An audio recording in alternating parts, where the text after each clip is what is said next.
Halo guys, selamat datang di podcast Dialog Kebangsaan versi santai tapi tetap bermakna. Hari ini kita bakal bahas topik yang seru banget, relate banget sama kita semua, yaitu pariwisata Indonesia, bukan cuma soal healing, tapi juga soal cinta tanah air. Karena jujur aja nih, kita tuh sering banget ya pengen jalan-jalan ke luar negeri, tapi kadang lupa kalau di Indonesia juga punya banyak tempat pariwisata yang tidak kalah menarik, bahkan jauh lebih keren nih dari luar negeri. Dan hari ini udah bareng sama kita ada 4 narasumber kece yang siap ngobrol lebih dalam tapi tetap santai. Halo kakak-kakak semuanya. Halo, Yang Halo, pertama ada dengan Kak Amir. halo, Halo Kak Amirul. halo, Halo Kak Amirul, selanjutnya ada Kak Indri. Halo Kak Indri. halo semua. Hai. Selanjutnya ada Kak Isan nih. Halo Kak Isan. halo semua. Ya, ada yang keempat ada Kak Rena nih. Halo Kak Rena. Halo. Oke, udah pada perkenalan semuanya ya. Kita langsung aja dari yang pertama nih. Kita mau tanya tentang pertanyaan yang basic, tapi ini tuh tidak kalah penting ya, yaitu terkait dengan kenapa sih pariwisata di Indonesia bisa jadi sesuatu yang kita banggakan. Yang pertama dari Kak Amirul dulu. Boleh Kak Amirul, silakan. Oke, pariwisata Indonesia tuh bisa jadi sesuatu yang bikin kita bangga banget karena Indonesia itu paket lengkap banget ya. Mau pantai ada, mau gunung banyak, mau budaya unik juga ribuan.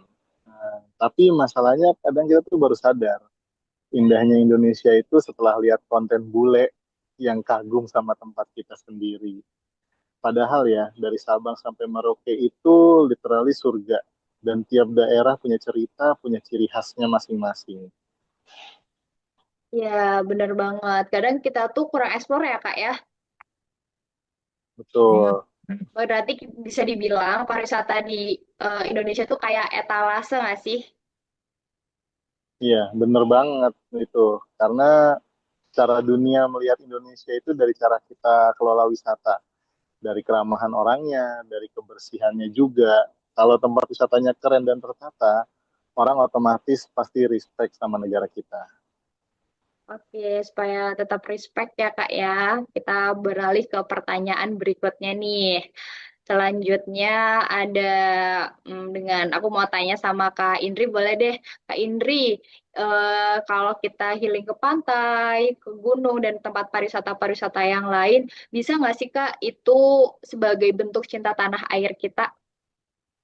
Bisa banget ya, tapi dengan catatan healing yang harus bertanggung jawab. Kalau kita datang, nikmatin alamnya, terus jaga kebersihannya, support UMKM lokal, itu udah bentuk kontribusi kecil tapi nyata. Selain itu, makin kita sering eksplor Indonesia, makin sadar kalau negara kita tuh sebenarnya kaya banget. Nah, dari situ bisa menumbuhkan rasa bangga. Oke, berarti cinta tanah air tuh nggak harus upacara yang hormat gerak gitu nggak harus ya Kak ya? Iya, bener banget ya Kak, nggak harus formal. Kadang cukup dengan bilang, ini Indonesia loh, keren banget. Itu udah bentuk kebanggaan buat kita. Iya, benar banget ya Kak ya. Tapi jujur aja nih, masih banyak juga ya masalah di pariwisata kita. Kayak misalnya nih sampah, kemudian over tourism, kemudian infrastruktur yang belum memadai di beberapa tempat pariwisata.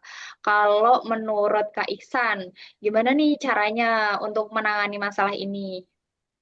Wah, banyak sih fakta sih ini untuk PR yang kita harus hadapi. Nah, beberapa tempat viral yang malah jadi rusak karena nggak siap untuk menerima lonjakan wisatawan. Nah, makanya ini peran kita sebagai kaum milenial, kaum muda, sangat penting. Jangan cuma datang buat konten, tapi nggak peduli dalam dampaknya gitu. Iya, benar. Jangan cuma bikin konten, tapi dampaknya jadi negatif ya, Kak ya. Karena kadang tuh orang cuma ngejar estetika, tapi lupa nih sama etikanya. Menurut Kakak, gimana sih generasi muda harus membangun pariwisata di sini? Banyak banget sih, Kak. Nih, kita bisa kayak melakukan edukasi lewat konten positif, promosi wisata lokal yang belum terlalu dikenal, terus terapkan prinsip sustainable turis gitu, terus sama dukungan bisnis lokal kayak UMKM. Nah, kita tuh sebagai generasi digital, kita memiliki power di media sosial, makanya kita harus kuatkan media sosial kita untuk mempromosikan wisatawan di Indonesia gitu. Oke, terima kasih Kakak. Berarti kita itu harus bikin konten yang positif supaya wisatanya semakin dikenal. Ngomongin ngomongin masa depan pariwisata di Indonesia, gimana sih caranya supaya pariwisata di Indonesia tuh naik level apa aja ya yang harus diperkuat? Di sini aku coba tanya sama Karena. Boleh dong Karena dibantu jawab. Ya, kalau menurut aku ini ada 3 kunci. Yang pertama, kolaborasi antara pemerintah, masyarakat, dan anak muda itu harus sejalan. Yang kedua, ada digital branding.